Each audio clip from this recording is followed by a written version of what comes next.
it's tap, then it's fact. If it's cap, it's a rap. Over and over and over and over. Broken records scratching, they lacking, they capping again. They steady smacking their lips and rolling their necks. Eyes twitching cause you really made it out of them jets. You paraselling. Meanwhile, they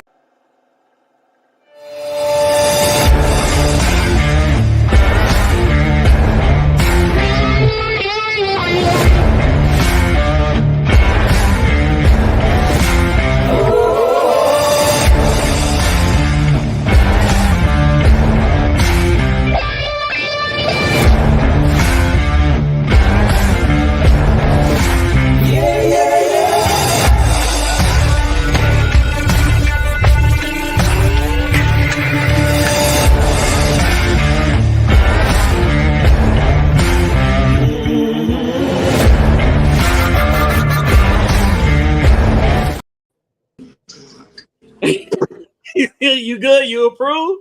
Man, that is quite the intro. Kudos to whoever put that together. That's, you know what I'm saying? Appreciate that.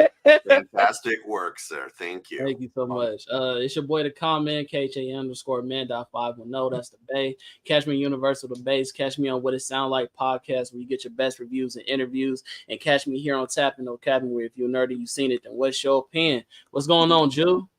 And what's happening, man? It's your boy Strawhat Juffy. Make it do with a doofy, man. You can find me here, there, and everywhere else like air. And, you know, it's another Friday night, man. Oh, it ain't. My intro ain't even on a Sunday one. You on a Sunday. Oh, it's Sunday fun day, man. And we got a very, very extraordinary guest here tonight, man. Go ahead and introduce yourself, sir, man. Let them know who you are. All right. My name is Kyle Hebert. It looks like Hebert. It looks like Herbert, but it's actually Cajun French Louisiana kind of thing. Hebert, like a bear's attacking me. No. So yeah, I've been in the voice acting industry for the past 24 years, starting with Gohan on Dragon Ball Z, and now Super and Superhero and such. And all through the years in between, I've been very, very lucky to work on franchises such as Naruto, Bleach, Street Fighter. I've had great roles like Escanor in the Seven Deadly Sins, Kiba in Naruto, Aizen in Bleach, Frederick in Fire Emblem. I've been in franchises as background voices like Zombies and Resident Evil. I've been in various soldiers in the background of Final Fantasy games. And it's a great life, man. That's awesome. That's awesome. So we met you, what was it? Somewhere in Vegas, right? I believe that was Amazing Con, was it? Yeah, Amazing Con. What has been the best convention that you've been to so far? Oh man, so many, because I meet great people every weekend that I'm there, and they're telling me their stories of inspiration and coming back from a dark place and all that. And that's the icing on the cake right there, you know. But beautiful places I've been are like Australia, New Zealand, London, Dublin, Ireland. I've been up in Canada, and it's just, oh man, it's just so cool. And one of my favorite things is not the touristy stuff, but just finding a good ma and pop kind of restaurant. I love eating some food that's not a chain that I can get here while I live in LA and get that. And so if I'm in the South, I do love chains that are regional too, like Waffle House in the South. And, okay. Good old chicken waffles. Yeah, I actually don't like the Waffle House for the waffles. Not that they're bad. I've never had them, honestly. I just like a good greasy breakfast, man. Hey, that's how I feel about a good old American fashion cheeseburger, man. You can't never go wrong with a good old fashioned American cheeseburger, bro. Yeah, they got In-N-Out out here. Pop spots. In-N-Out cool, but like the mom and pop spots you see on the side of the road when you're traveling and stuff, they be having some quality old fashioned good American cheeseburgers. You can't never go wrong. You can't. You can't. In fact, that's what I'm going to grab for dinner after we're done. It's just, and I'm going to be lazy about it. I'm just going to have Postmates delivers. So come in handy on the late night. So speaking from the South, I did a little research. Are you from Lake Charles? Lake Charles, Louisiana, which is about 2 hours outside of Houston. And yeah, as soon as I was born, my parents moved to Dallas, and I'm basically a Texan. So I was there until 2005, picked up and moved to the West Coast, and now I'm in LA. Okay, that's awesome. So speaking about the research that I've done, I when I looked at one of your interviews, it said that you said that you were inspired by your father to basically do voice acting because he introduced you into Looney Tunes and I believe the Three Stooges. Oh yeah, I got that great pop culture education right there, you know, and it's you'd be hard pressed. Well, although the Three Stooges families have greenlit all the Three Stooges shorts to be uploaded to their official YouTube channel now, so a new generation can enjoy some iconic slapstick from back of the day that I still think is funny. I still think it holds up, and the classic Looney Tunes stuff. Learning from my dad, who would watch it with me every Saturday morning, that all these Looney Tunes, Bugs Bunny and such, all voiced by one person. Mm-hmm. Learning that was a job really planted the seeds for me. And that became my dream. I wanted to do two things. As an introverted, shy kid, I wanted to entertain but not be looked at. And I knew I could do that behind a mic with voice acting and being a DJ on the radio. So turning that into a career, I went to college, University of North Texas, right outside of University of North Texas in Denton, Texas, right outside Dallas. And that turned into a radio job. And I was on the air for everything from classic country to top 40 to heavy metal to kids radio. I went from hard rock to Radio Disney. And while I was on Radio Disney, heard about auditions at Funimation. And then suddenly I was on the air and on Cartoon Network at the same time with the #1 show, Dragon Ball Z, back in the day. So it was pretty wild. Would you say that your career path into doing radio helped you do the narration for DBZ? Like, did that help train you to do that, or did you put on a different voice? How did you prep for that? You circle back to like the mid-90s, and the Canadian English dub of Dragon Ball Z used to air over and over. They just had the rights to do the first 2 seasons. So I fell in love with the show then. I was already a fan by the time I got to audition and become a part of it. And I would actually go around, you know, doing an imitation of Dale Kelly, the original OG Dragon Ball Z narrator from the Canadian dubs. Like, next time on Dragon Ball Z. And then fast forward in 2000, not only am I voicing an iconic character, suddenly I'm taking over that iconic role. And like, what is life? Oh my gosh. So being in radio, I was already having a blast on Radio Disney. I was doing Jim Carrey-esque, Robin Williams, all these character voices on the air, top 40, you know, kid-friendly songs mixed in with Weird Al, Backstreet Boys, Britney Spears, all that stuff. The prime of Disney. Yeah, being wacky and all that stuff. And so I think learning about broadcast standards and working mic technique and all that stuff and becoming comfortable with my voice and everything, having a diverse range of voices came pretty easily for me. So it wasn't a challenge. That just kind of came to me once I was voicing Gohan and said, hey, Dale Kelly, the Texas version of the narrator, is moving on, and we think based on your range in your demo, you want to take a crack at the narrator? I said, oh my gosh, yes, definitely. So you'll see the voice kind of go through an evolution. The very first ones, and then I kind of sink into like a lower, more monster truckish thing. Monster truck and tractor pool, Sunday. And then, you know, I've been doing that for so many years, introducing fans over Cameo and all that. It's like, say my name. You're like, yeah, it's so much fun. Awesome. So okay. Go ahead, brother. Go ahead. Since we on the Dragon Ball Z part at the moment, and we already talked about how you did multiple roles in this series, what was your favorite outside of Gohan? Because I know Gohan is my favorite character. He's a very iconic character, and he got some respect for his name after the Super movie. But you've done multiple series and shows where you've done multiple characters on those shows. Out of Dragon Ball Z, who's your favorite character to voice Gohan? Actually, outside Gohan, the most fun I've ever had, because he's the most cartoonish voice, again, growing up wanting to voice for cartoons, is Ox King. Oh boy, Chi-Chi's getting married. And I just gave him a really derpy version of Macho Man Randy Savage. Hey, when you hey, that's a gem drop right there for y'all viewing, man. Y'all just got a gem drop there. So how does it feel with you playing the Ox King and Gohan? It's like you're your own grandpa. Right. And get this, Kara Edwards, who's Goten and Videl, is my wife and little brother. Wow. And she was also on Radio Disney at the time. We went in, and several other people from the production crew and other people on air all auditioned, and some of them ended up voicing bit parts, or sometimes in the case of Kara, bigger characters on Dragon Ball Z, and have been used through other Funimation things like Yu Yu Hakusho, Blue Gender, Full Metal Alchemist.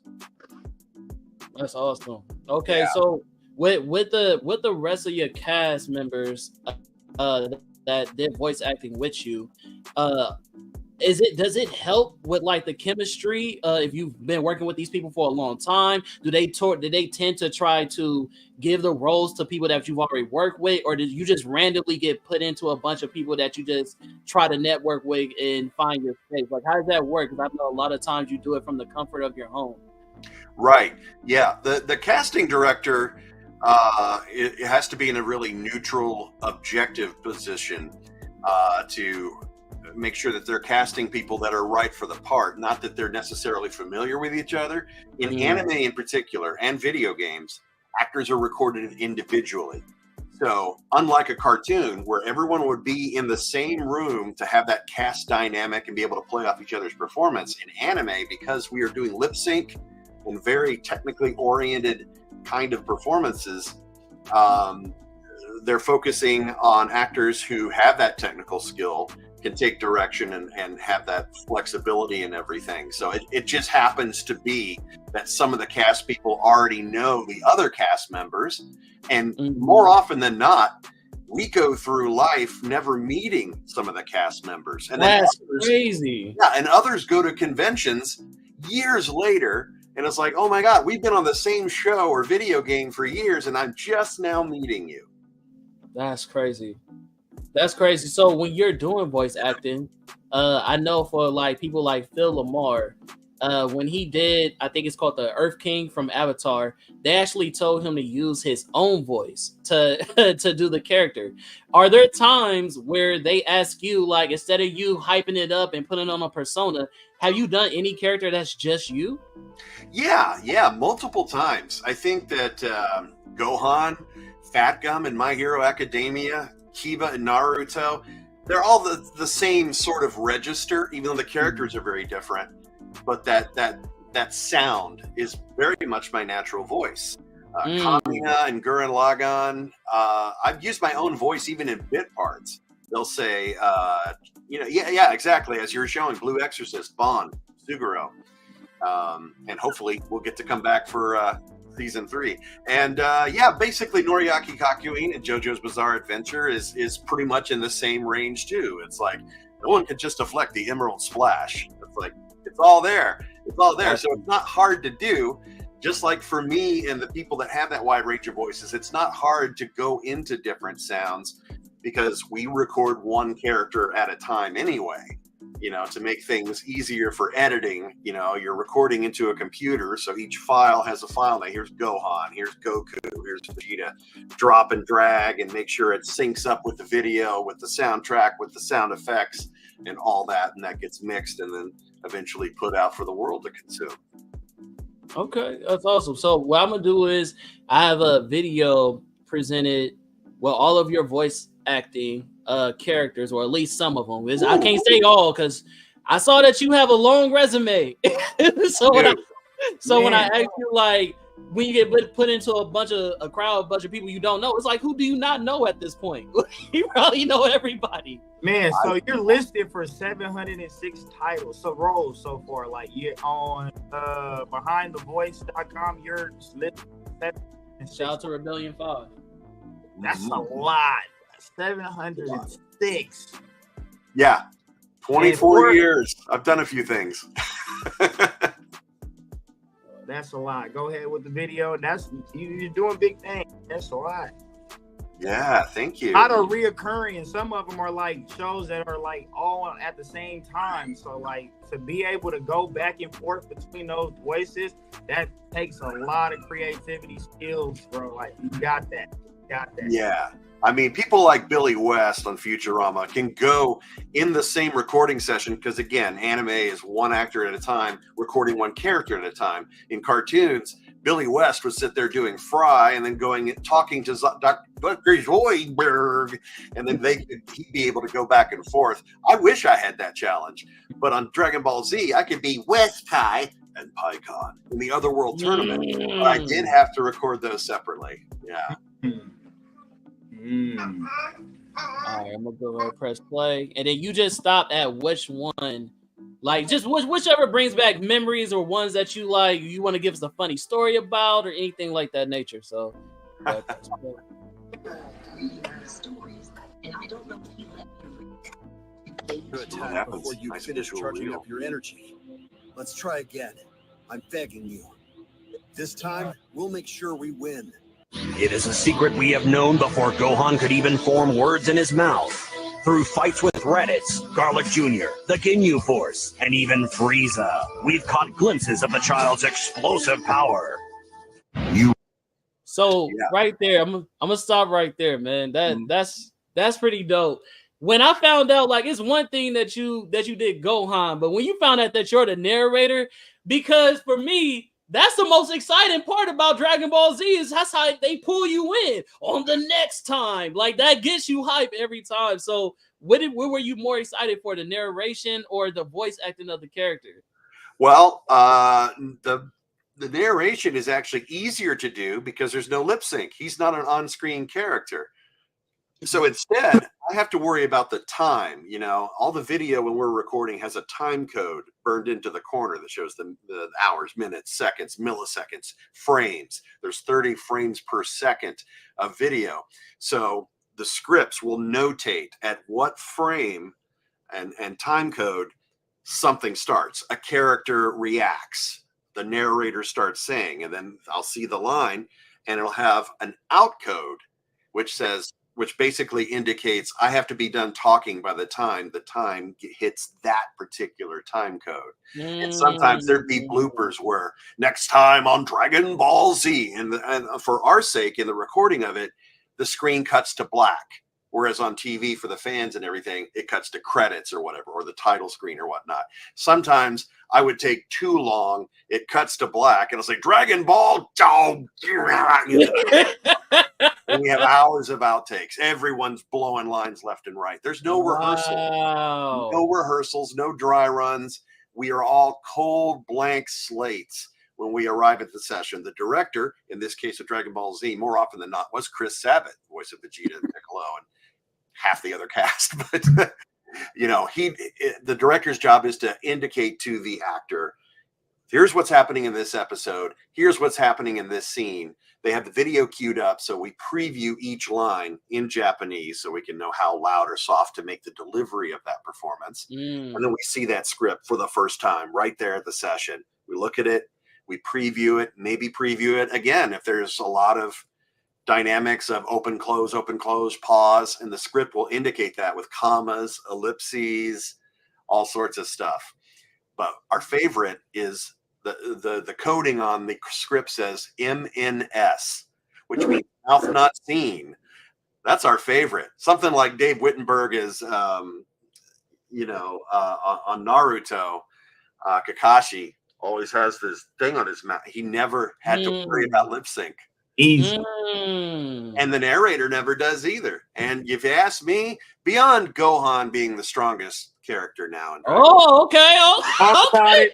Okay. Come on, Beast is higher than any other. Okay, let's talk about it, man. Well, we're gonna put this on a pause real quick. Because I do want to talk about it. In the manga right now, they just dropped a manga where Beast Gohan is fighting UI Goku. And so with this being said, I don't know if they're saying he's stronger than him. I don't know if they're saying he's on the same par, but it's definitely exciting. I know you've talked about how Gohan has not been as active as you wanted him to be when he was younger. So now that you're getting all this news where he's getting these power-ups, and shout out to the voice of Krillin. I think you guys did that movie together. So awesome. That was a great movie, by the way. So introducing Beast Mode Gohan. What is your predictions with this? Also from the Universal Debates Facebook group, they theorized that Beast Gohan is a form of UI. Can you confirm or deny this? Can you give us a legitimate? I can't actually do either because I'm not Akira Toriyama and only he knows. And he said years ago that he believes Gohan is the strongest. And he has been nerfed all these years. All the fans of Gohan, they say, this is my character, and he's always on the sideline because he's studying and all that. So on the positive side, he's showing what a good husband is, a good father is, everything that Goku's not. Goku's kind of oblivious. You heard it from the voice actor himself. I mean, but yeah, Gohan is smart, funny, dorky, and intense. You know, when you push him, and basically Piccolo and Pan in Superhero basically gaslit Gohan into just like, all right, put down the rulers and the pencils and all that. Stop playing with Super Saiyans and all the dad jokes. Come over here and show us what you really got. And Piccolo's been trying so hard for years. The fans have been waiting for so many years. I've been waiting. He's just like, come on, man. Gohan's not even mentioned in the Broly movie. So, right. I mean, him coming back, it's killer. Now, the future, you know, they haven't even announced Super coming back as an anime. Instead, they're doing Daima, which even the actors and everyone at Crunchyroll now are just like, I have no idea. We don't know if there's going to be a dub. We see what's in the trailer, which indicates that all the characters have been turned into children. But does that mean that they're adults in children's bodies, or are they actually kids? Because if they do that, we're going to all get recast. It's all just speculation. Nothing has been confirmed or anything. With the manga, in terms of Goku and Gohan sparring, it's father and son, so it's not really life and death kind of high stake sort of thing. True. But if I had to predict, I think Gohan will really put Goku through his paces, and he'll be glad that because they're blood, he's not going to get that pummeling any worse, you know? Okay. Speaking about UI, and I don't know if you ever had things that happened in the show. He was like, well, why didn't we go this direction? Because you spoke about being gaslit. I felt like I was being gaslit the whole Tournament of Power, because they were speaking about Ultra Instinct, and I felt like they kept alluding to that they're going to let Gohan be the person to use UI for the first time before Goku, because they say, okay, he has to meditate. You have to use your base form. Gohan's been doing this with Piccolo since he was a child. Yeah. So if anybody knows how to master that, it should have been Gohan. Then in the Tournament of Power, when he finally was training with Piccolo to fight his dad, he passed out, from getting knocked out. But even after he was knocked out, he swung in his dad's direction, even being knocked out. So I'm like, okay, we get some hints of UI. And then even after that, I think it was before the tournament started, and Gohan had to fight Universe 11, I believe. It was one of the dog type characters, and he had to fight one of them, and his eyes was blinded, and he had to fight them blinded. So I'm like, okay, he's fighting blind. He meditates. You know what I'm saying? So he's fighting without seeing. It seems like it's giving UI. You know what I'm saying? So the moment that he looked at that picture in the universe, in the Tournament of Power, and he was like, okay, I have to fight for my family. I thought at that moment, okay, this is Gohan's moment. He's about to do something ultra, and then they They didn't do it. Like, what do you have to say about that? Are they going to use these context clues to say he's going to use UI or no? Well, over the years, I think Akira Toriyama has the tendency to, it feels like anyway, that he's kind of trolling everybody. It's like, I'm going to drop a teaser. I'm going to sort of give you what you think you or what you say you want, but then we'll do a left curveball. We'll do all that. And I think Superhero was just finally caving to the pressure. People just got sick of waiting. It's like, yeah, we love Goku, we love Vegeta and all that, but hey, what about Gohan? Right. He has been sitting there since the Majin Buu saga, which I recorded over 20 years ago. And he's gonna fight you? No, I want to kill you. Iconic moment, right? that was my favorite. Yeah, that was my favorite line. Yes. Yeah. But now I think we got something cooler with, is that all you got? Okay, then, guess it's my turn. Heard everyone in the theater go, ooh. It's like sold out IMAX screening. And like, yeah, I got chills because I got to do that. I got to do that. Hey, you knew Gohan was him because he fought so many years in base form and was able to be on par with Super Saiyan 1 and 2. Like, when they went 2 form, he's on par in base form. That was since Majin Buu. Like, when he got knocked out by Buu, that base form is something that was letting you know right there, like, he has to be the strongest Saiyan. Like, there's no way. Kid was, 12 years old when he beat Cell? Like, come on, bro. Yeah. He hit it with a dead arm. One arm was completely out of there. Like, I don't know. I'm just glad he finally got his respect. I don't like Piccolo power up, but other than that, I'm glad they both got some respect on their power level. I just don't like the look of his power up. But let me ask you guys: do you think that this beast power up is legit versus being like a Mary Sue thing? Like Rey in the Star Wars sequels. It better be legit. I feel like I thought it was a one-off. It hasn't been put in like the actual show yet, has it? Right? It's like there's no show to put it in yet. Now, so yeah. So I'm right now. To me, it's like one of those one-off, like some GT Kai, but like it's can a little bit, but like it's on a GT level. Like you don't know if it's gonna get put in or if they gonna just be like, oh, it's a one-off. Like what the case gonna be? Like it's gonna fit, but I mean the manga is kind of like toying with still, but I would love to see it be long term. I'm ready for the animation with it. I'm ready for Gohan to have his own solo series. I thought he was supposed to take over the mantle of the main hero. Thought Goku was supposed to been passed away. So I'm ready for Gohan to take the main stage. Gohan died one time and Goku died about 5, and we still dealing with bruh. Well, I'll tell you, Koye dropped the ultimate teaser saying they have a 10-year plan with this franchise. So we got Daima, that's confirmed. The fans want more Super. I think it's honestly just my opinion. I think it's just a matter of time. Now, I don't know where they're going with it. Are they going to stick to the manga? Or are they going to go and kind of do their own thing, which has happened many times between manga and anime translations or adaptations? They could go either way. And some fans would totally be on board with that. And others are like, no, the manga is canon. We got to stick to that. I don't know. But it's a great time to be alive and be a Dragon Ball fan for sure. And I know that we spoke when we first met you. We actually spoke about this in person. But how adamant are you about them bringing Pikkon back? You know what I'm saying? Talk about it. Talk about it. Yeah, when I voiced him, it's basically the voice I would have given Piccolo had I had a chance to audition. Piccolo is my favorite character.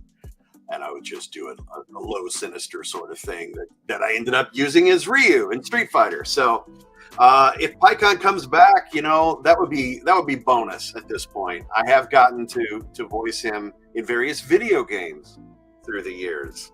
So he lives on at least in that way.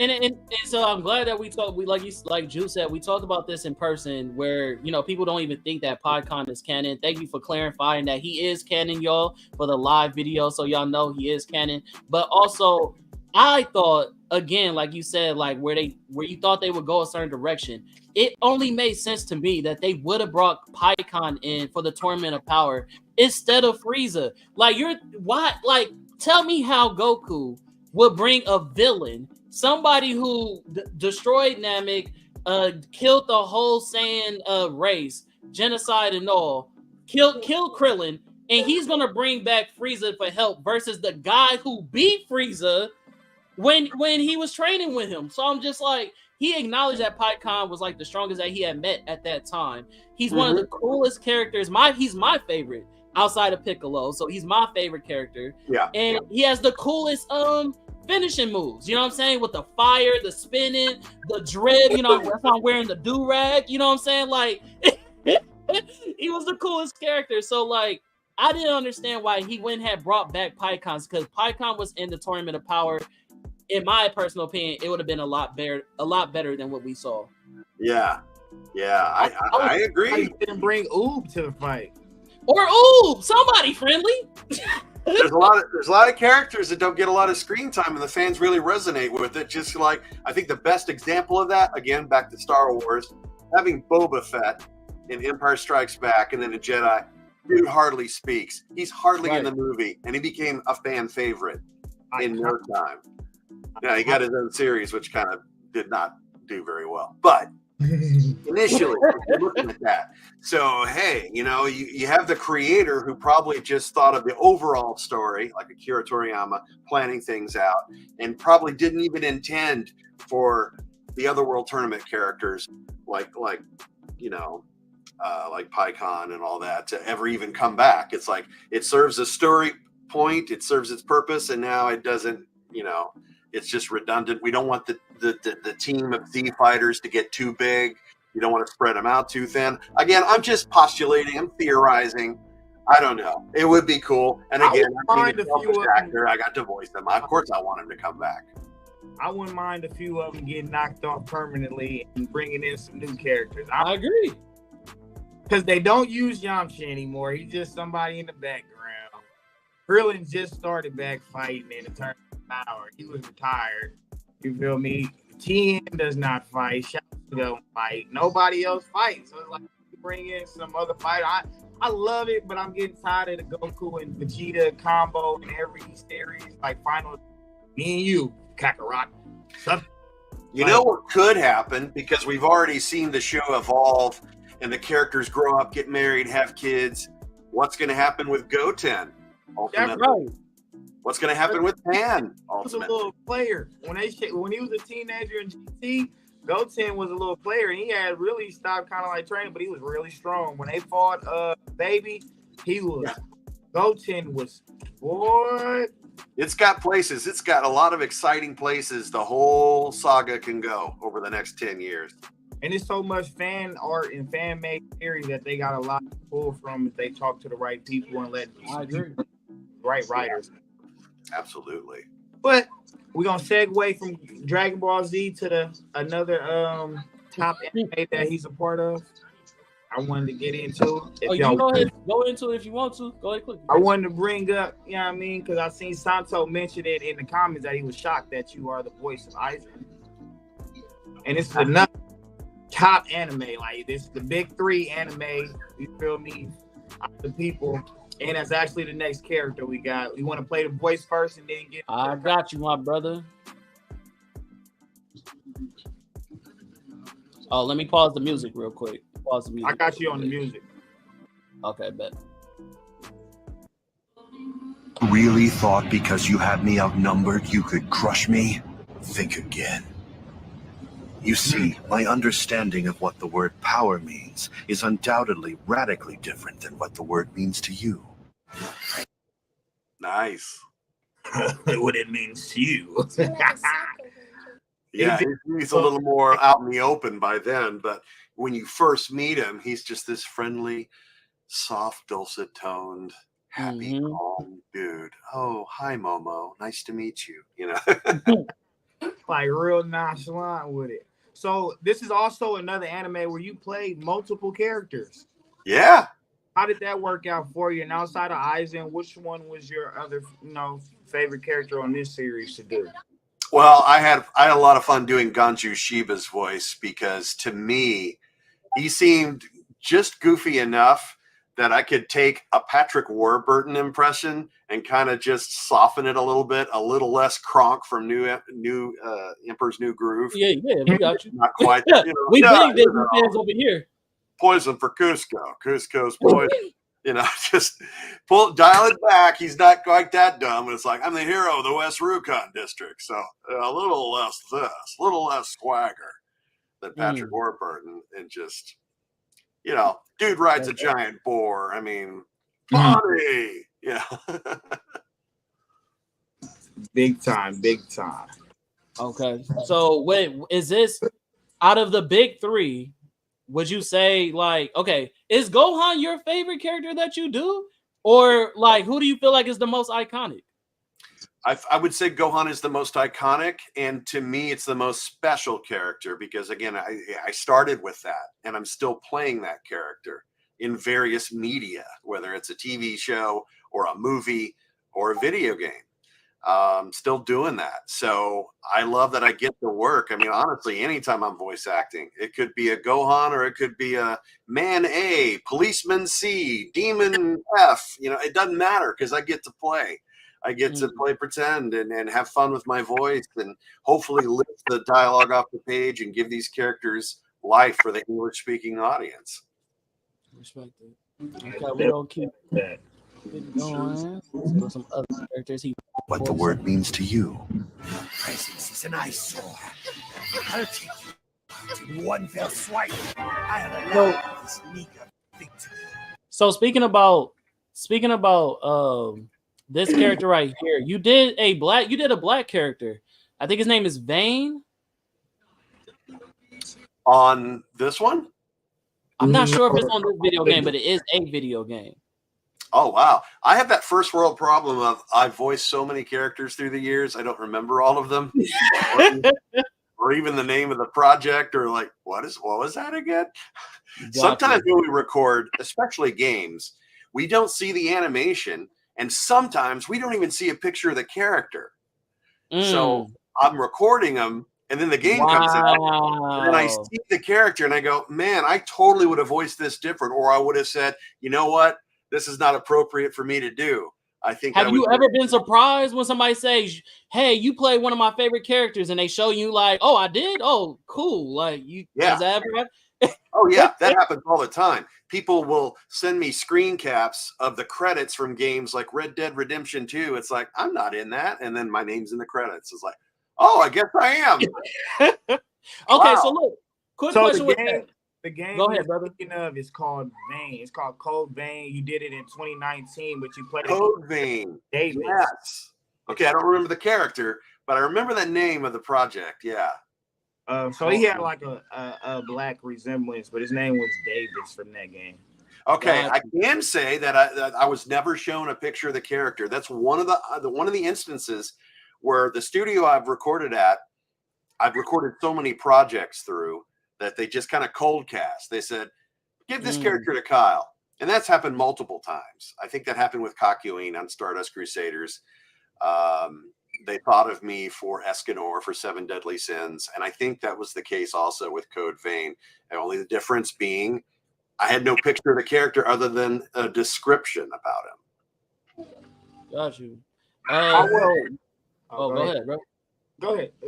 Oh no! So with that being said, that you voice like a Black-ish type character, are you aware that people claim like Piccolo and Pycon to be like black coded? Like black people say like, "Yo, I think he's one of us." Like I know he's a Namekian, but he seems very black. Then you get Gohan with the glasses and the do-rag, and it's like, what's going on here? It seems like black culture. Are you aware of that?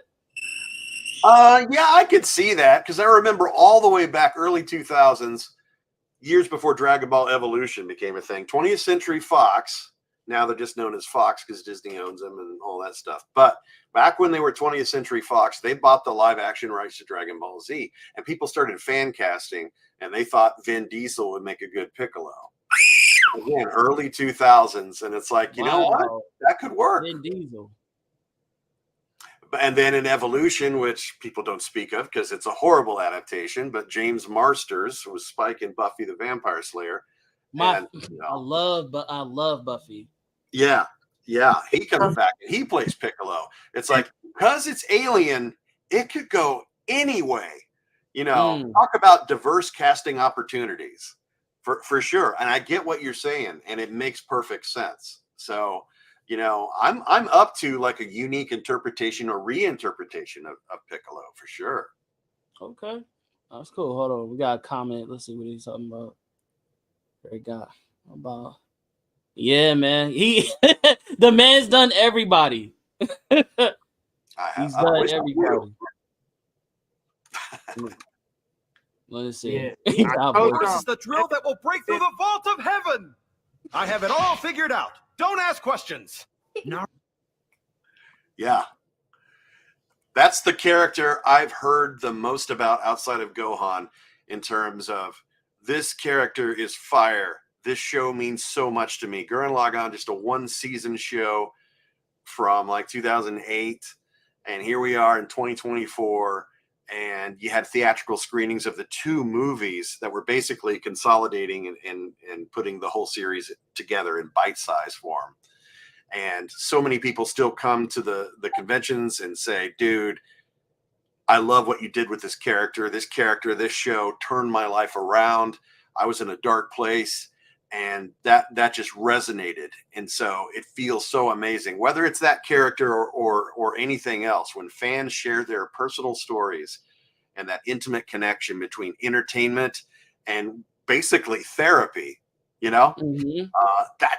that's a fantastic feeling. I almost really can't put it into words. That it's a fantastic side effect that I didn't even imagine could happen when I was this little kid who wanted to become a voice actor one day. Like that's your voice and cast to work. So with that being said, I speaking about your fans, I went onto your Instagram page and I saw somebody had your name tattooed on their leg. Yeah. That's not even the first one. There's like 3 or 4 others who the one that I remember the most is a Kiba, actually, who's on screen now from Naruto. He had a Naruto, basically a cast of characters on his arm. And he had all the other autographs already tattooed. Wow. Sharpie, and said, do you mind? It's like, I'm honored. I don't understand it, but thank you. That's cool. I took a Sharpie and signed his shoulder. Sure enough, he uploads on social media that night. It's like I went straight to the tattoo artist and had it done. It's like, wow. Can't believe that. That's amazing. How does that make it? Does that ever make you get in make you get your Aizen persona going on? Like where you feel all like God? All according to plan. I don't know. It's kind of weird because these people are like decades younger than me. So my name is tattooed on their skin for the rest of their life. Right. It's gonna live on past me. Yeah. I'm like, what is this? It's crazy. It's like I'm a huge fan of a lot of things, but I actually do have a Boba Fett tattoo on my back. Oh wow. But outside of that, I think I'm good with just collecting merch. Getting the and actually you had that written down as well because that you're a Star Wars fan. You started a collection and you got the I think it's the Boba Fett helmet that you bought at a convention. I got that one. I got them all over the place. I got some are custom, like the armorer. The armorer here from the Mandalorian. They did an awesome job on that. I got a Vader. Technically, it's from the Obi-Wan series, but I mean, he looked great in that. Yep. Good old Boba Fett, and it has to be the damaged one because there was a clean one from the Boba Fett series on Disney Plus, and it's like I don't want that. I want that with the blaster. Yeah, that all that stuff from Empire Strikes Back. Has been through some. Oh yeah. So being a Star Wars fan, like I said, I did my research. You were an extra on what's it called? Jay and Silent Bob. Not Jay and Silent Bob. I actually did the voice of promos for Kevin Smith's podcast for a few years.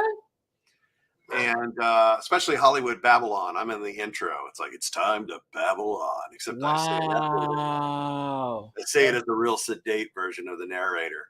But I was an extra. I wasn't on the final version of the movie, but I was a paid extra in the third Pirates of the Caribbean movie. That's awesome. In the opening scene with all the pirates being marched in the gallows, I was there for 2 days, and the camera almost came to me.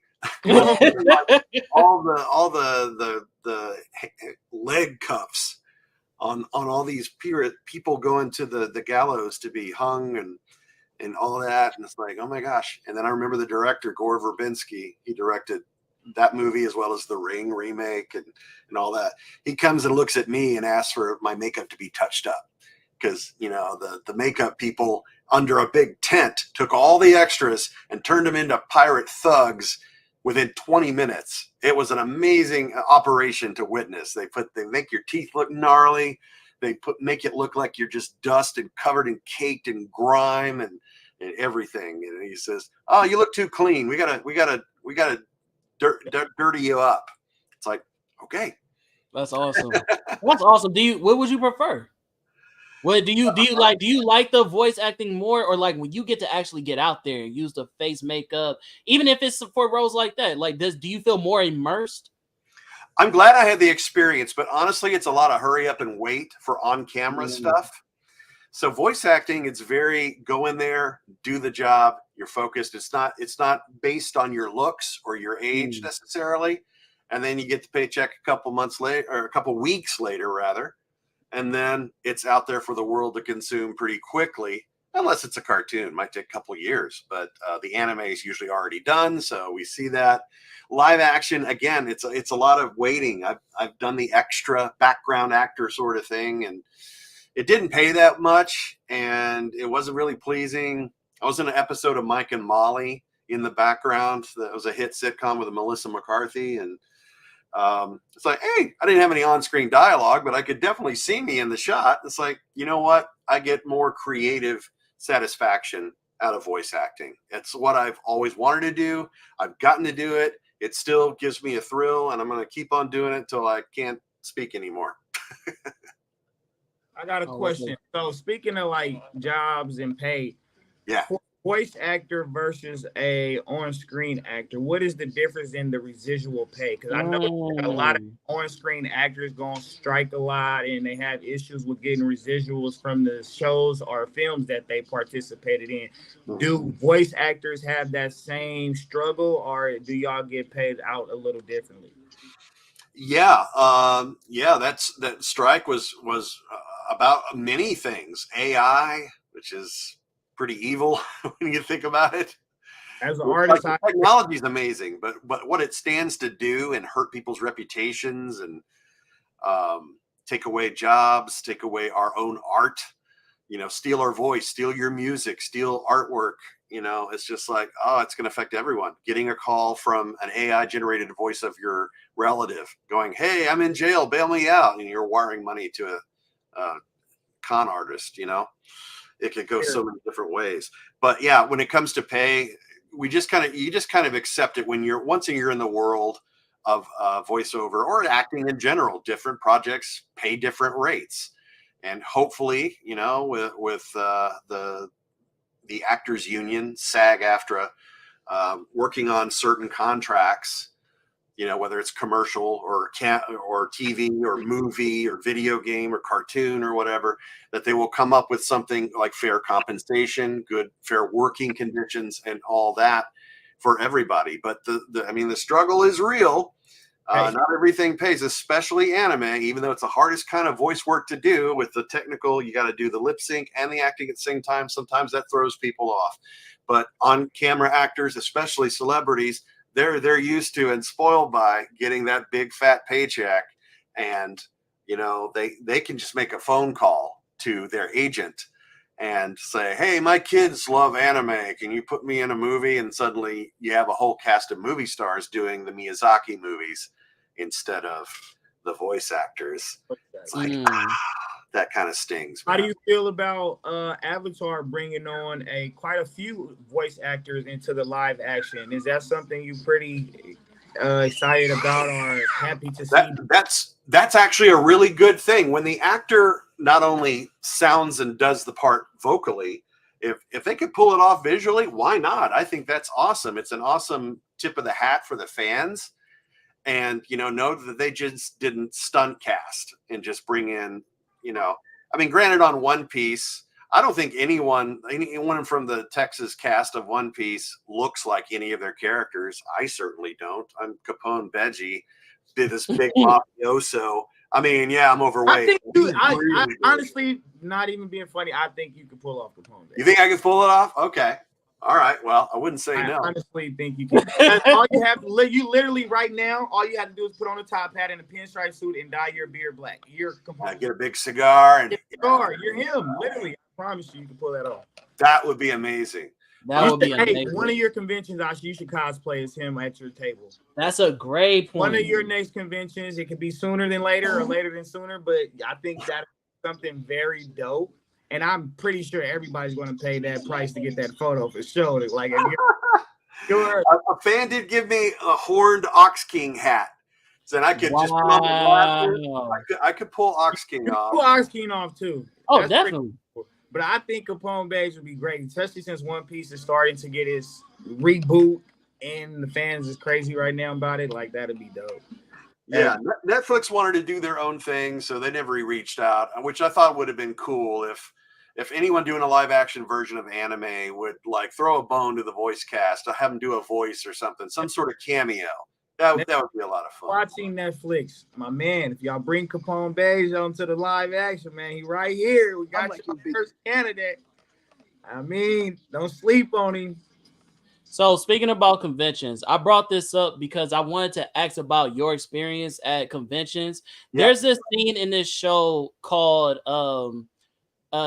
First Wives Club, and it's on Netflix, and it's this scene where a man becomes a really famous book author, and there's another person there, and he's telling him, no, you don't want this lifestyle. So I want you to hear what he says, and I want you to confirm, like, is your experience similar? And, just chime in on that. So I'm gonna play the clip.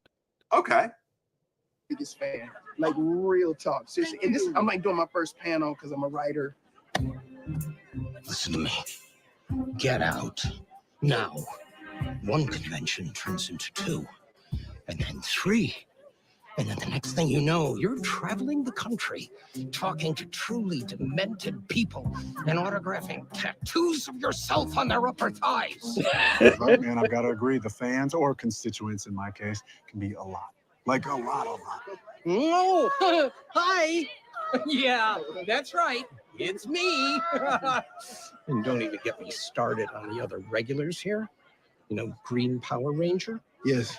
Complete asshole. I told you. I saw him in the elevator. All energy. I said it. So, who should I make? So I just wanted to play that short clip. That scene was based off a real experience, bro, because rest in peace, JDF, but like for them to put that in there and that to be one of the most common things I've heard being a Power Ranger fan, like that, somebody was listening to y'all while y'all was at them tables talking. I think the writers, they may be fellow nerds and they go to cons and they either had that experience where they go up and meet particularly like a live action TV or movie actor who's having a bad day and they're just douchebags to the fans. They're rude to staff and whatnot. Unfortunately, that's the thing. More so often than not, though, I'll say this. I got to give props to the voice acting community.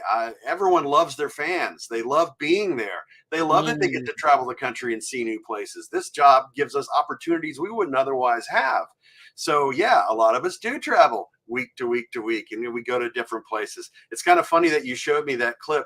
The person saying that dialogue was Curtis Armstrong. He played Booger in The Revenge of the Nerds, which was the 80s movie. Love it. And a friend of mine works with a convention booking agency and said they just they want to talk. They talked to Curtis Armstrong about, he wants to get out and do cons. So that's kind of funny. That's ironic. Yeah. And you meet people that it can be a little bit much. There's a huge part of the fandom that are on the spectrum.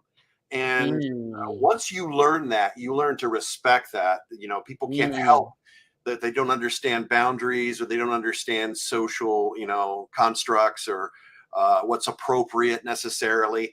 And they're not all stalker, creepy serial killer types and all that. They're not evil. They're just misunderstood, you know. What my thing say, misunderstood type right there. There you go. There you gotta go. learn to deal with different people in those environments, you know. It's like working in retail, you know, everybody that come to your register not gonna be the same, and you just gotta know how to cope with those people in that time. You know? That's right. I mean, I'm honored that people would spend money to come to the event and then spend money to purchase the autograph to have a minute or two of time to talk to me and tell me their story and all that. And hopefully I want to leave them with a memory, something positive. We were going to take a selfie together. I want them to be able to ask a question they've always wanted to know. And I want them to see how excited I am to be there and to do this. Is it exhausting? Absolutely. Is it worth being exhausted? To me, yes, absolutely. At the end of the day, yeah, I'm not ready to go to a bar and stay out all night and party. I want to go back to my hotel room and probably Postmate dinner because I'm exhausted. But in the best way. Y'all there for like 8 hours a day for 2 to 3 days in a row. Could be, yeah. 100 to 150 people at minimum in your line. Oh yeah. You know, you get exhausted. You got different type of characters coming to you. Then you get stuck in certain conversations you might not even want to get stuck in, but it's fan service, so you know you just contribute to the conversation because of the fans. But I understand. Like, I work convenience and customer service, so like I understand completely how that works for you guys. When you see a lot of people queued up in a line, you want to get through them fast. And I want to get through them fast because I feel bad that they're standing all day. I mean, they're all in their 20s, sometimes teens, sometimes older. It's like, I'm 55. I don't want to stand in line to meet people. I'm just not that I don't want to meet the people. I just don't want to stand for hours on end. After like a 15-minute stand, it's like, do I really want to do this? Like, right. It's like, some of those lines, man, they get Disneyland style. You in there for 30, 40 minutes. Oh, the Chris Sabbats and Sean Schimmels of the world, their lines are hours long. Miley Flanagan, voice of Naruto, Yuri Lowenthal. And your friend, your dear friend that you brought up in another interview, which I've also interviewed, Steve Blum. Yeah, his lines are crazy. Goes on for hours. The convention shut down. He's still signing because you don't want to turn people away. They want to meet you. They sometimes drive across country to come see you. You don't want to turn them away. You want to make sure they have a good time, a good experience, and they have an equal opportunity to shake your hand at the very least. You know, they come all that way. So if anything, any length of people, I'm going to be grateful for. And actually, I'm thankful that my line's not as long as hours long, people waiting all day, because that makes you even more tired. You have to put your game face on, your job face on, right? And it's like, I'm not being fake or two-faced. I actually love the interaction. I love all that. But am I quiet and introverted most of the time? Yeah, I am. But I know I got to be outgoing. I want to be outgoing and show the people that I truly do love my job. I can attest to that, because when we seen you, it looked like you had just got done with a line. You were probably on break or something, chilling, relaxing, and you were in your phone, probably trying to catch up on what was going on. Yeah. Like, me and him looked at each other like, bro, this is our opportunity. Nobody in the line. There. Forget it. We just about to find out. And he's like, we walked up on you and like, you know, like, hey, can we ask you a question real quick? We know it looked like you probably, you know, busy, but he's like, sure. Put the phone down, took the time out. Amazing. You are definitely one of my favorite people that I've ever met at conventions. Like you like how friendly and welcoming you are, the way I've seen you do interviews with other people. And like when you say that you're open to speak to your fans, you actually are like that. People say that interviews are not like that in real life. So interview with a guy that was sitting in the living room like me one time. So I knew it was like, oh yeah, he doesn't really care. Like, as long as you're professional and everything is going copacetic, like he's definitely going to do it. And speaking of coming out of town, ironically, he was traveling. I lived in Vegas, so he was actually a traveler at the time when we met. He had came all the way from California to Vegas to the convention. Man, you're taking the time and the money and the energy and the effort. It deserves respect. Definitely. We did 2 back-to-back. Vegas, Anime Vegas, and then we did Amazing Con, and then right at back-to-back. Yeah, I did it a couple of times. But speaking about your friends that also do voice acting in their long lines, I have an interview with Steve Blum that I want you to confirm, but I also have an interview Sonny with Sonny, voice of Krillin, and you tell me, you validate your friend or not. He said something during the interview. Let us know if you condone this. So 1 second, let me pull it up. You talking about the Yeah, right. Don't tell. Let him hear it. Surprise. I kind of agree with him though. You think so? All right. I'm gonna play the clip right here. I'm just gonna play it short. It's very short. It's not too long a video. Just the same way we did what you saying PyCon is canon, but here we go. Krillin at this point is almost Super Saiyan 2, I think. So yeah. I'm gonna put my money on Krillin. It's so dope when the voice going down all night. It's going down.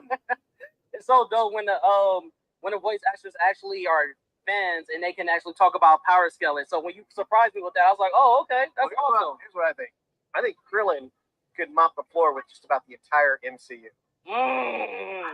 Controversial. With the whole MCU. Oh, I'm sure. Yeah. Bring on Thanos. Come on, boy. Come on, let's go. All right. I am inevitable.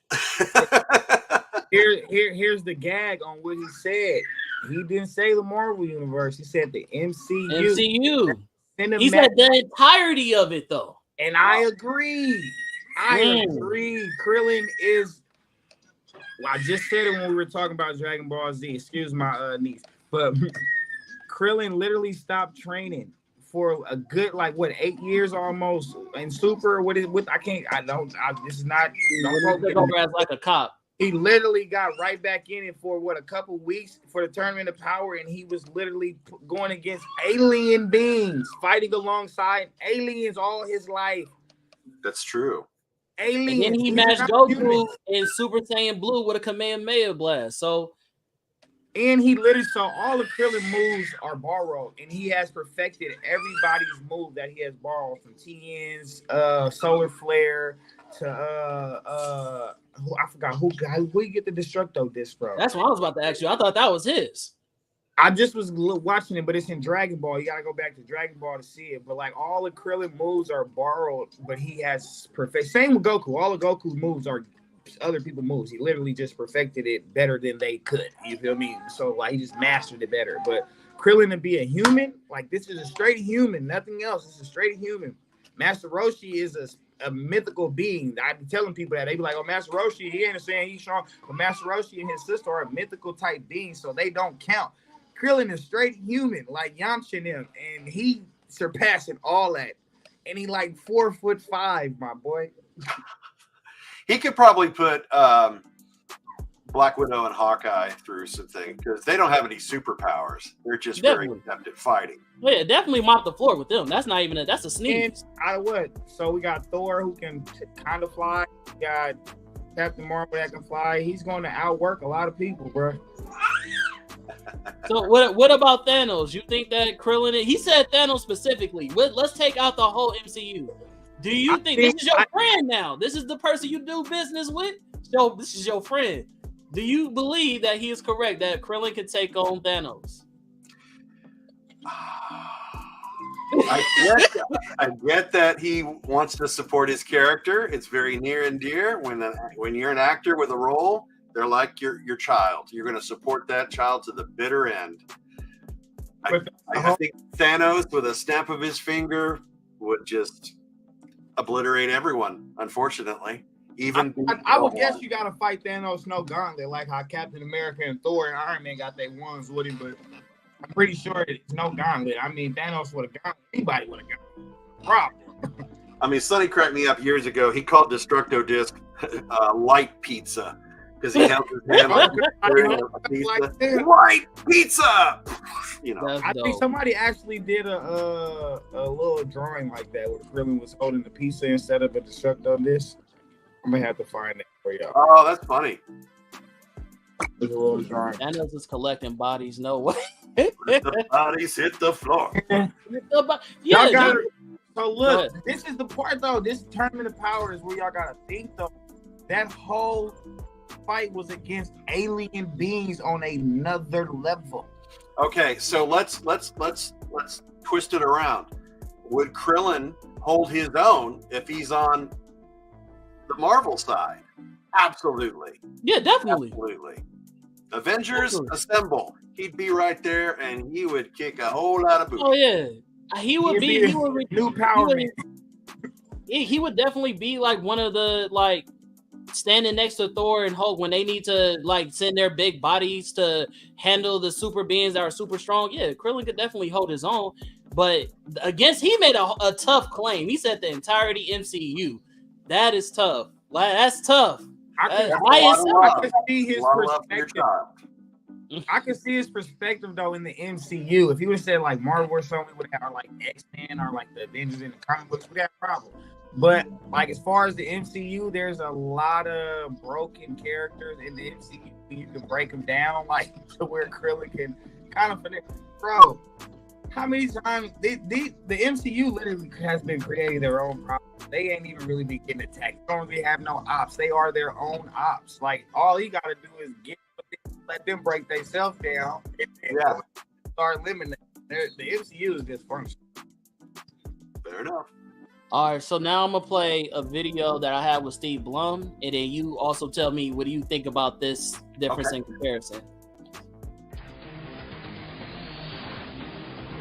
How y'all doing, man? It's your boy, The Comment from Tapping No Capping Podcast, and I represent for Birdpool Entertainment. I'm with Steve Bloom. And we just want to ask you a quick question. You represent Wolverine, and I wanted to ask you, who has a better sense of smell, Tanjiro for Demon Slayer or Wolverine from X-Men? I'm going to have to go with Wolverine, bub. He's the best there is at what he does.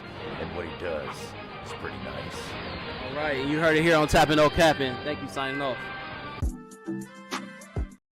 I'm going to go with Wolverine. Well, I agree with that. Again, because... Okay, so I can do this one. I can validate this one. Yes. Yeah. Come on. I've been a fan of Wolverine since I was a little kid. So that's my second favorite Marvel character, so I can't knock him. Yeah, so the reason why I asked that, because you also do a character from Demon Slayer. I do. Kanamori, the sword maker. Correct. Yeah. Yeah. You're in all the iconic animes. Like, how does that feel? Like, you literally get to be a part of all the top animes. Like, you were in the top, what? So we had Naruto, we got Dragon Ball, you're in One Piece. You're in One Piece.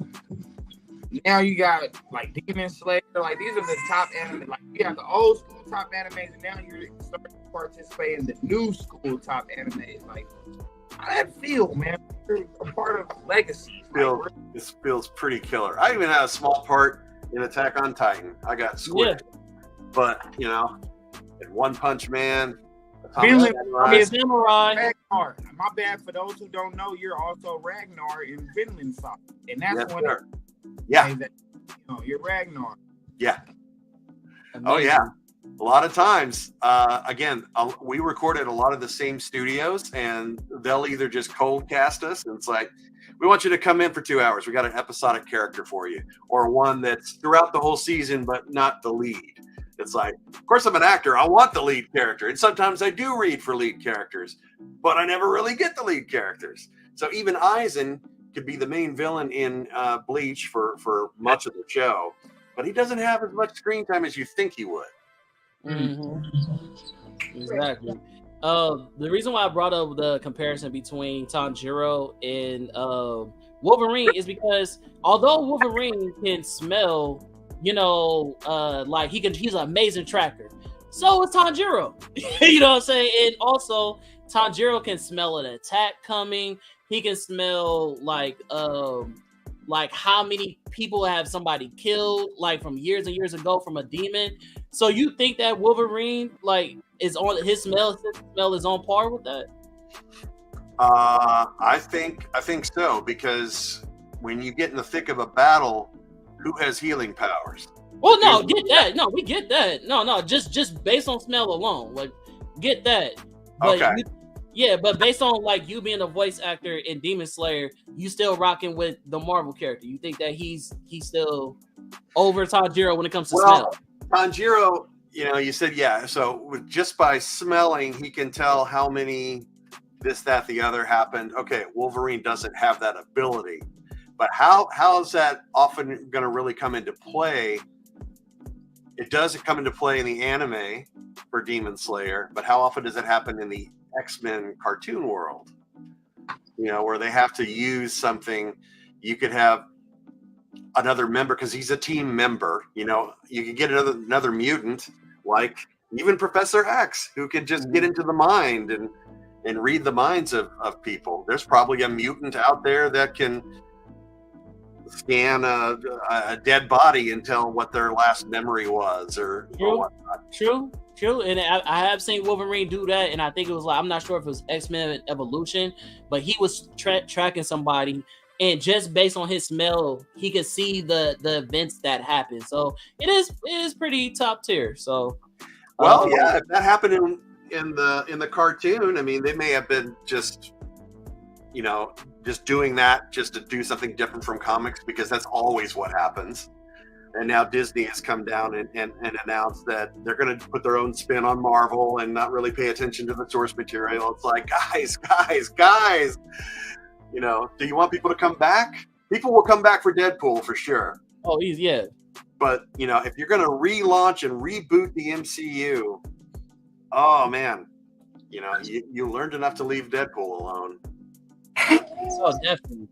Okay, so speaking about you particularly, you share the character Gohan. Like, you haven't been the only person who voiced Gohan, and right. I heard Dave Chappelle say this when it came to comedy, and I want to know if you share his same sentiments. Okay. It's weird like that. You know why I hate watching other comedians do comedy? Not because I hate other comedians, but because I love comedy so much. It's like watching somebody else fuck your girl. And I say, fuck her better than that. Is that how you feel about when you do voice acting? Like, when you do voice acting and you see somebody else do your character or whatever, it's like,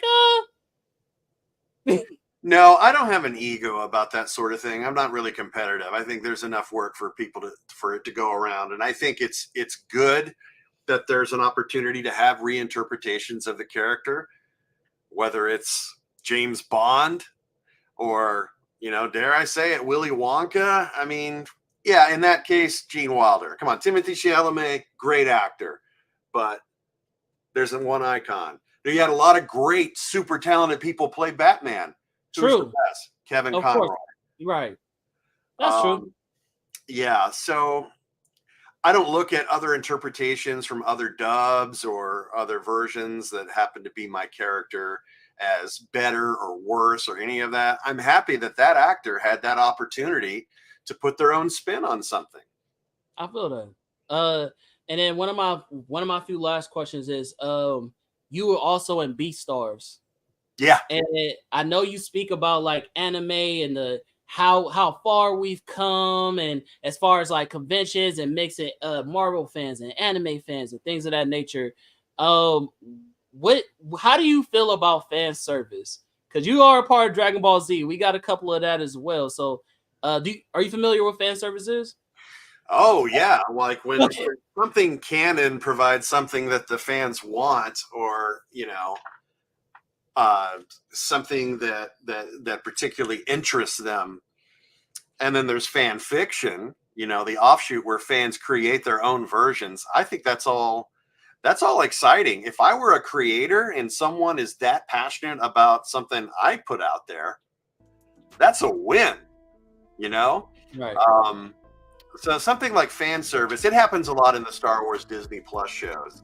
I think it's fun. I think it's cool to see a nod, like an old character show up, or this, that, and the other, or maybe a deeply hidden one that it takes watching a YouTube vlogger to go, oh, if you pause this frame, you also see this in the background. I think that's cool. I love it when filmmakers, creators, animators put those little Easter eggs in there, for sure. Well, it's some people's interpretation was fan service is. It's like, you know how B-Stars has a lot of risque type of things going on, like with the anime, like with the women and you know the being voluptuous and showing a little perviness. You know, we got Master Roshi and DBZ. How do you feel about fan service in that way? Like, do you feel like it's almost a genre in and of itself? You know, it's like it happens in all main genres of show, whether they're action, horror, sci-fi, and all that. There's some shows that are a little more adult oriented than others, but I mean, that's okay to have a full wide spectrum of stuff for a wide audience with wholly different taste in things. Wholly, as in WHOLLY, is completely different taste and diverse taste. I think it's good, you know, as long as, you know, a little disclaimer comes up that's like, okay, this looks like a kid show, and then you find out quickly, oh, it's totally not a kid show.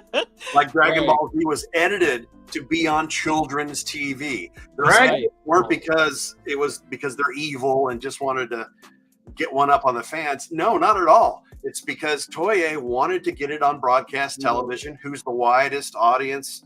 Children. What's the compromise? We're in a country where the FCC has broadcast standards, and you have to do that. That happened with One Piece too, the original cut for kids version. It's like, you know, the original studio, Toei, they were willing to make those compromises because they wanted the show on broadcast television to reach a wide audience. Not until we started dubbing Dragon Ball Uncut did we see that, oh, this is not a kid show. Oh, boy, is it bloody, you know? So is that what the genre is called? She said it's called Ichi. Ichi, yeah, or Ecchi. ECCHI. So it's not hentai, but it's definitely a little bit PG. Yeah. That's another way to say cringy. Yeah, could be. So with that being said, you grew up on Looney Tunes and stuff like that. In today's time, they canceled Pepe Le Pew. Do you feel like it's just the generation that we're currently in so you personally don't feel affected by this? Like, you're like, no, this is normalized. I grew up on this kind of stuff. Yeah, I get it. Like, if people today didn't have any understanding of the context of when the Three Stooges were made, you know, that stuff's going to get banned nowadays because it would be perceived as this is violent. This is encouraging kids to slap other kids and all that stuff. I knew watching cartoons, Looney Tunes, Three Stooges, all that stuff. I knew it was pretend. I knew it was entertainment. And I didn't have to have that discussion with my parents because I never blurred that line. And I think it's a parental sort of thing. And it shouldn't be on the studios or society to sit there and just cancel things left and right contextually. And Warner Brothers has done this before. When they put stuff out from World War II that's very racist and anti-Japanese or whatever, they had a little disclaimer up front saying this, and Disney too, you know, props to the studios that understand. Don't censor this stuff. Put it out there with the understanding that this was made in a different time with different attitudes and everything. And, you know, I'm very anti-censorship. I think the material should be out there and you know, it'll speak for itself. And all you have to do is, if you don't agree with it, don't consume it. Don't watch it. I respect it. That's my same sentiments. I'm glad that you said it. Yeah, it's not exploiting children, for example. Obviously, there's a line that you don't want to cross. Yeah. No one's being hurt by it. Is it racially or politically insensitive nowadays with the way society goes? Yeah, it could be viewed that way. But again, you have to view it in the context of which and when it was originally made. I agree completely. It's like trying to erase history. Just apply the context and give people perspective. Boom. Exactly. All right. Well, wait, I don't want to keep you too long. Drew, is there any other slides that we have? I do. I have a couple more questions. I'm gonna make it. So, okay. So we brought it up, man. You had a life as a DJ. Did you have a DJ name? I did. It was Squeege. Hey, we Googled that. We just wanted you to confirm that. We didn't know if that was your DJ name. It's that was my DJ name. Absolutely. That's dope. How did you get DJing? So I got into DJing on the radio because I got a broadcast degree at college, and I heard about an internship. So I was able to get school credit because they wouldn't pay me. So I was kind of working behind the scenes at different radio stations, formats, and such. And then eventually I showed that I knew what I was doing, and I was given an opportunity. I put together like a demo tape, like a pretend demo, a mock demo of me introducing records and stuff. And the program directors would listen, and it's like, hey, that's really good. That's really good. And then eventually I got a shot, and suddenly I was on the air. Not full time, not until I was on Radio Disney, but working different formats like country and hard rock. Believe me, I was doing that at the same time. I'd be going from one side of the city, introducing Willie Nelson and Johnny Cash, and then run to my other shift and introduce Metallica, Slayer. You know, like that was so much fun. Oh, you answered my next question. So I was going to ask radio station content, what kind of content you guys did as far as music wise. So what was your favorite show, and what is your favorite show intro that you've done? An intro. Couple. Well, my favorite is actually on the Canadian version of Dragon Ball Z, Rock the Dragon. Rock the Dragon, Dragon Ball Z. I do like the theme song on Super. Honestly, I think it's catchy. It's a nice, happy, upbeat, positive thing. Another one, golly, I like the Full Metal Alchemist one. That intro, the first intro, was really catchy. But I think the all time, because this is my favorite show that I'm not in, Cowboy Bebop. Tank. Oh, okay. That is iconic visually and sonically. I'm not even a jazz fan, but that is just a cool thing. Oh yeah, look at that. I am a jazz fan, but yeah. That's nice. Okay. I was gonna say, what your nickname reminds me of what's that show called? Saved by the Bell. What's his name? Screech. Your nickname reminds me of that. Yeah, my name makes no sense. It's just based on squeegee, the thing you wipe windshields with. There's no. How did that even come up? Yeah, golly, me and my friends were bored one night, and we came up with fake nicknames for each other.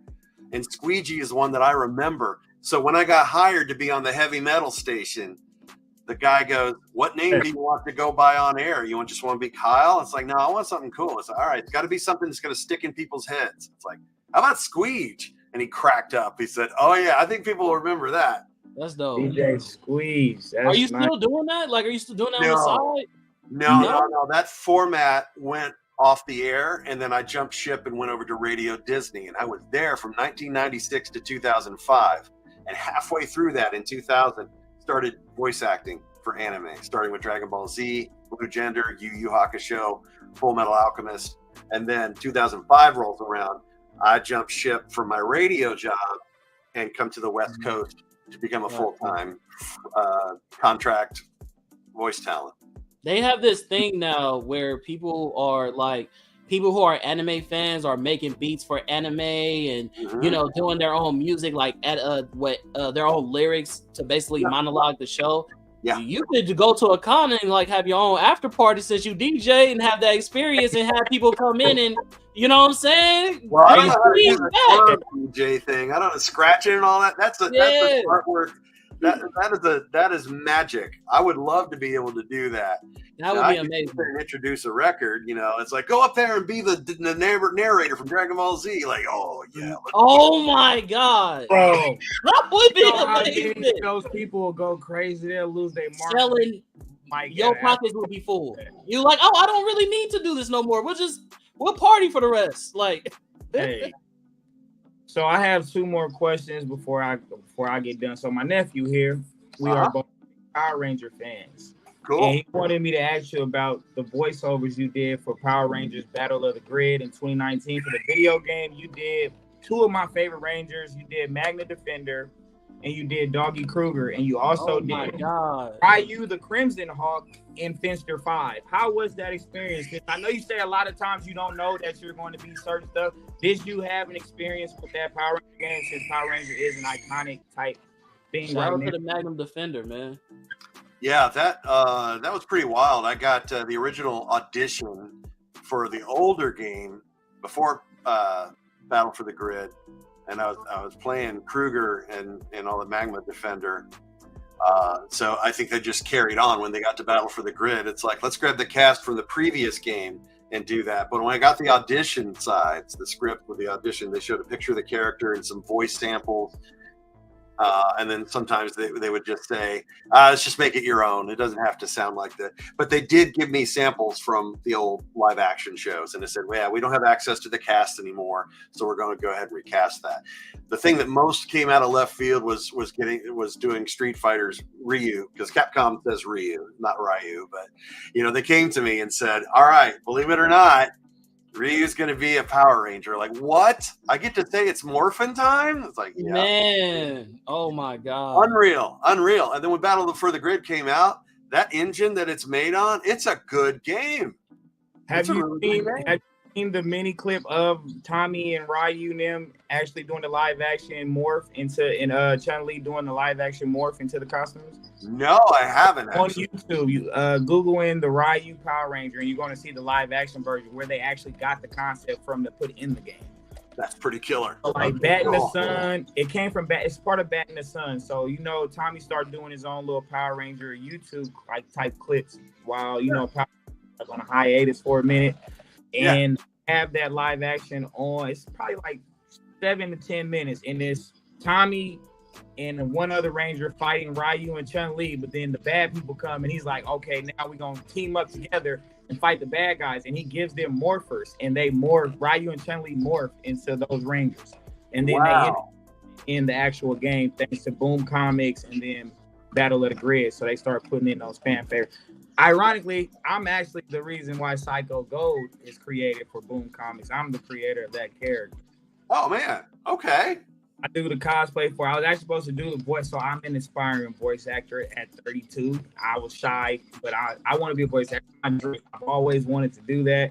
I have a lot of questions later on about like how do a person start off to get into this type of career? Where do I go? What should I do? But I always wanted to do that. So like I ended up creating that character. I got the costumes, the helmets, and everything. We're getting ready for Power Morphicon in August, man. But my nephew, he's a big Ranger fan, so he definitely wanted me to ask you about that. Oh, that's cool, man. That's cool. He went and grabbed his comics while he was getting ready for the question. That's awesome, Ranger. But he has the actual Oh yeah, the Ryu Ranger. And then my final question. So a lot of people probably don't know this as well, and this is actually one of my favorite childhood shows. Coming home from school, getting ready to go watch, and waiting for it to come on. And honestly, see you voice more than just this character in the show too, as well. But you were Greymon in bro. Digimon. I am the hugest Digimon fan, bro. In Metal Greymon, like Digimon outweighs Pokemon on so many levels, in my opinion. But that's just me. And you also voiced Pokemon as well. You play Omnimon and Agumon, Bond of Bravery. Like, what was it like working on that Digimon set? Like, was that something iconic for you too? Because we love. Oh yeah, getting to work on another iconic franchise and doing Greymon was a case of they couldn't get Lex Lang during the time that it was done. So what they were doing the Tri movies, Digimon Tri. And so I was brought on board to do Greymon in his various forms. And boy, that tore my voice up. Greymon! And they still process. Oh my God. That's crazy. You did it perfect. That's crazy. Oh my God. It's like when you hear it, it brings back memories. Like we used to sit in front of the TV for hours, man, just listening, watching these shows. And we made these debates all the time. Like I've always said that Digimon's been better than Pokemon. I know you've been a part of both franchises, but me personally, the Digi evolutions are way better. You get to personally connect with the Digimons more than you can with Pikachu and all the other stuff because they can actually talk. And then the world is at stake. Like people are dying. People are, you know what I mean? Even the Digi characters that some of the villains, like I remember it was like this Lionmon. Like he was a villain, but you know, you had sentiments. Leomon, yeah. Leomon name, my fault. Villain, he was actually hero. He just had his first encounter with the Digidestined just was like, okay, who are you people? And why? Right. You know what I'm saying? You got to get that sentiments with him. So it's like, man, like so much better writing, better evolutions. Like, just me personally, man, thank you for that, because Digimon is one of my favorite cartoons of all time. So yeah. Do you feel like it's better? Like, which one you got, Pokemon or Digimon? Golly, I'm a little biased, but I actually like Digimon better because Digimon Fusion, I was Ballistamon, and I was someone else too. Oh my god, I can't believe it. I played one that was kind of like a tiger. People will know. It was Ballistamon and Darulamon. So I played two of the main Digimons in Digimon Fusion, which doesn't get as much love as the other series, so it's probably not as good. Because hours in the day are very limited, I didn't see the show in its full content. Digimon Fusion art is what kind of drove people away from it, like, because is it? Whoops. Digimon with the regular characters, it was kind of the art, and then because we at the 1:30, we don't want to go too long, but I had one more character I wanted to ask you about. You did Moral McCartney from Hunter x Hunter. This dude was raw. Like, that character is one of my favorite characters from Hunter x Hunter. Like, what was that look like? Like, you had that big ass pipe and blowing smoke. Like, he was a cool dude with the glasses. Like, how did you? Oh yeah. He's pretty awesome. Again, the case, I was directed by Tony Oliver, who directed me on JoJo and Gurren Lagann. So coming back with Bang Zoom Studios, working with a lot of the same crew. Basically, I show up. I didn't audition for it. I was just cast. And they said, all right, you're going to be this really cool character named Moral. And here's what he looks like. And here's what he does. And it's like, oh, man, this is nice. This is cool. I played other smaller parts, and Moral was the bigger one. But yeah, again, getting to be on from the creator of Yu Yu Hakusho, which I wish that creator would bring that show back. Definitely. Hunter x Hunter, but you also played Sub, right? You played Sub, the dude with the heart on his head. I believe so. But maybe IMDb can clear that up, because that's a better source than me even. Escanor is still one of my favorite characters because he was legit talking shit before he got to handing out the dry biscuits. He is the sin of pride.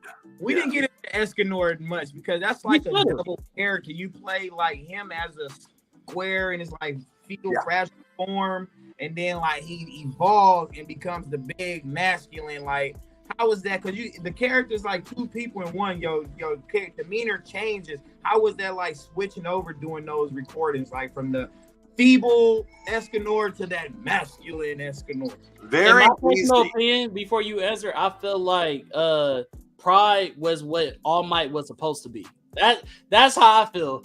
Like, there's a lot of similarities, but Pride. I am here. No, seriously, the first version of Escanor that appears in Seven Deadly Sins is the nighttime one, the timid, shy, little meek one. And that character was basically, it's like, hey, we got a cool one for you to play, and there's actually two versions of it. I was like, oh, sweet. So the first version I saw before even recording the bigger one, which started in season 3, I guess. You finally see the daytime one. Who decided that? It came easy because, again, we do it line by line, record it character by character. So switching, not a big deal. And because we do have to take the time to match the lip sync and spend time on each line of dialogue. Sometimes you can nail it in a take. Sometimes it takes multiple takes. But yeah, I love getting to do challenges like that because I know it's the same character, but it's a different physical appearance and it's a different vocal performance. You got one more question? Go ahead. So, excellent question I wanted to ask, since you kind of said it too. Being that you play multiple characters on multiple platforms, yeah, is it set up to where the pay is per character, or is it like a contract? Like, we're gonna get you all these characters. This is the contract. It's the pay. Like, or do each individual character have like their own residual? What happens is there's usually like a 2-hour minimum or sometimes a 4-hour minimum, which means you're paid per hour. And even if you are needed for 5 minutes, you're still paid for 2 hours. That's what the 2-hour minimum refers to. So it makes it worth your while to drive up to the studio. Or during the pandemic, we got to record from home, which is great. I love that. Not having to sit in traffic, not even have to put clothes on. You know, they're not going to see you. They just have to hear you. So, yeah, that's that. That's dope. That's dope. So since it's also Black History Month, I saw that you also voiced something on the movie Creed. Yeah, there's a couple of podcast hosts. Me and Trevor Duvall, a veteran Canadian actor who's been on tons of cartoons, including Guardians of the Galaxy. We didn't record at the same time though. So we're basically podcast hosts that sounds like sportscasters there. At the event. Is that in Creed 1 or 2? What's that? I don't remember. I'd have to hear. And sometimes I rely on the fans to like, give me a YouTube link. And it's like, is it you? I got it. Oh, yeah. I just didn't want to take too much of your time by trying to look it up, but I had it. Past that, as far as the you brought up sports, right? And like I said, I did my research. Okay. Right now is what's going on right now while we're doing this podcast, Ju? Oh, the All-Star game, NBA All-Star game. So it's the NBA All-Star game. You said in an interview that people shouldn't look down on nerds because just the way that they're sports fans is the same way that people nerd out for anime and Marvel. Who do you think has the crazier fans, sports or like anime and comic fans? I think, honestly, and it's a very small percentage, but sometimes the sports fans take it way too serious, where people are beating it or even killing each other over a game, over one's preference or loyalty to one team over the other. It's like, guys, stop. This isn't life or death. This is a game. Yeah. This is supposed to be fun. Yeah. Okay, competitive, rah, rah, rah, rah. There's a line that you don't want to cross. And it's like, yeah, I mean, now what happens with fans for nerd culture, pop culture, geek culture, it can be pretty poisonous too. Yeah. But that's social media. I bet if these people were in the same room with each other, not as many people would be talking that talk and walking that walk. A lot of people hide behind the anonymity of the keyboard, and the trolling and cyberbullying and all that stuff. That can be bad too, but the same side effects can happen. I do understand that. That is also important. Yeah, that's tough. Yeah, I see that. I guess it's like one of those things where it's like it's hard to say which one's worse or better, because for some people, cyberbullying could be, like you said, the same effects versus in person. But we from Oakland, California. So we have a different understanding of what bullying actually looks like, or violence. So it's like I have the same sentiments that you do when it comes to cancel culture. It's like some people need thicker skin. Like, you choose what you want to be a part of, and if you are going to be a part of a culture, then accept the culture for what it is. Don't try to get into something and then change it for what you want it to be versus what you are being invited to be a part of. Right. And people want to feel safe and comfortable with people of a like mind, whether that's political, religious, or having to do with gender or inclusivity or just the culture in general. People want to belong, a sense of belonging. Even if you're introverted and shy and prefer to be alone, you may be social in social media, but just enjoy your alone time. And that's fine. People, if we were all the same, it'd be a boring world. Right. So people have to go where they feel loved and they feel like they belong. And if the people don't feel that, or they feel like, they have to go into someone else's community and berate them for, it's like, no, guys, there's so many better things to do with your time. There's so many things to actually be mad about in the world and want to affect change. Don't take someone's happy away. They found happiness. There's nothing wrong with that. As long as no one's being hurt, especially children, if people are happy, let them do what they're going to do. And you don't go into their space because they're just passionate about something.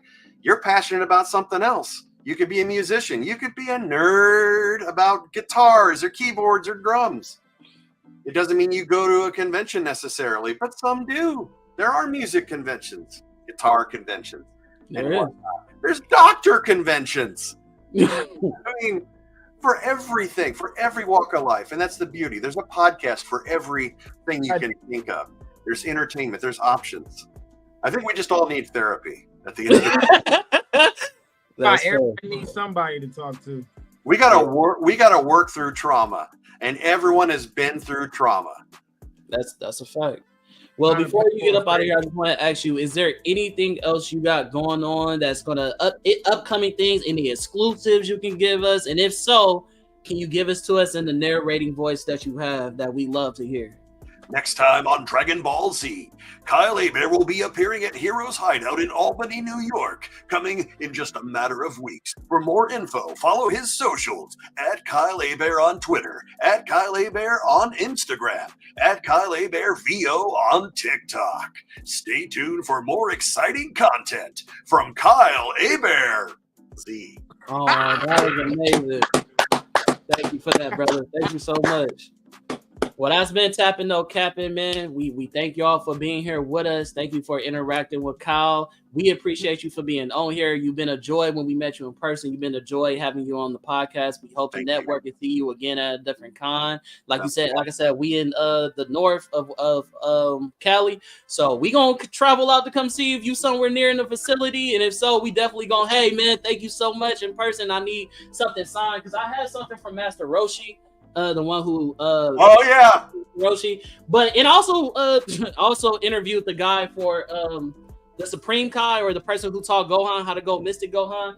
But I need something from you, so I'm definitely gonna travel out to come see you and get that done. And I appreciate you for being on. That's awesome. Thank you guys. Thank you everyone. Thank you for watching the stream, whether it's live or on demand or whatnot. I appreciate the opportunity to talk to fellow fans and talk about the craft and what I get to do for a living and how much I love it. And I couldn't do it without all you guys. So thank you for your time and your efforts. All right. Thank you, Kyle, so much. That's been Kyle Live, y'all. And we finna sign out. Y'all have a good night. Tapping, no capping.